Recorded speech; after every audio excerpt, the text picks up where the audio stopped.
Hello Jagan, நான் தான் கிருஷ்ணா. சொல்லு கிருஷ்ணா. நாம 2 பேரும் ஒண்ணா இன்சூரன்ஸ் பாலிசி எடுத்துக்கோம்ல, அது நாளைக்கு தான் ரினியூவல் டியூ டேட். அதான் ஞாபகப்படுத்தினேன். இன்னைக்கு கட்டிடலாமா? இன்னைக்கு ஆபீஸ்ல நிறைய வேலை இருக்குடா, நாளை கட்டிக்கலாம் விடு. சரி, அப்ப நாளைக்கு சந்திக்கலாம்.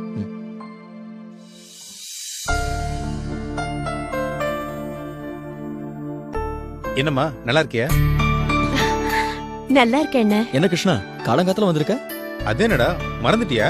இன்னைக்கு ரினியூவல் டியூ கட்டலாம்னு சொன்னேன்ல, வா நாம கட்டிட்டு வந்துடலாம். சாரிடா, இன்னைக்கு முடியாது. ஃபேமிலி ஃபங்க்ஷன் இருக்கு, வெளியே போறோம்.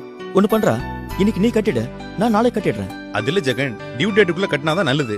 டியூ டேட் மிஸ் ஆனா என்னடா இப்போ? ஃபைனோட சேர்த்து கட்டிக்கலாம்ல. நாளைக்கு டைம் எப்படி இருக்குன்னு தெரியாதுலடா, அதனாலதான் இன்னைக்கே கட்டலாம்னு சொல்றேன். சரி, ஓ இஷ்டம். ஏங்க, அண்ணன் கிட்ட ஃபங்க்ஷன் இருக்குன்னு ஏன் போய் சொன்னீங்க? ஏதோ அன்னைக்கு ரொம்ப தொல்லை பண்ணானேன்னு இன்சூரன்ஸ் பாலிசி எடுத்துக்கிட்டேன். வருஷம் இருக்கிற செலவு பத்தாதுன்னு இப்ப இது வேற. அப்படி சொன்னா எப்படிங்க?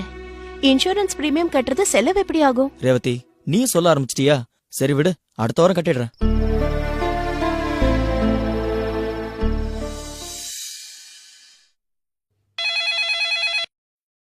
ஹலோ அண்ணா,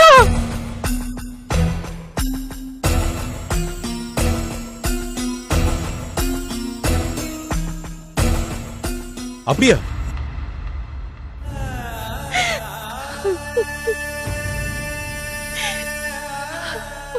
இந்தாங்க உங்க ஹஸ்பண்டோட இன்சூரன்ஸ் அமௌண்ட்.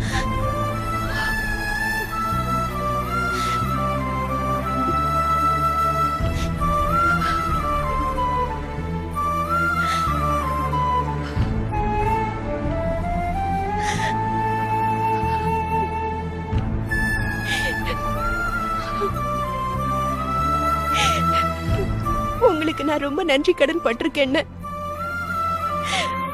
அன்னைக்கு அவர் அவ்வளவு அலட்சியப்படுத்தி கூட நீ டியூ டேட்டுக்குள்ள பணத்தை கட்டி பாலிசியை ரெனியூவல் பண்ணதுனால இன்னைக்கு என் குடும்பம் வாழறதுக்கு ஒரு வழி கிடைச்சிருக்கு. இன்சூரன்ஸ் எடுக்கிறது முக்கியம் இல்ல, தகுந்த நேரத்துல அதை ரினியூவல் பண்ணி ஆகணும். நீங்க எடுத்திருக்கிற பாலிசி உங்களையே நம்பி இருக்கிற குடும்பத்துக்கு என்னைக்கும் பாதுகாப்பு கொடுக்கும்.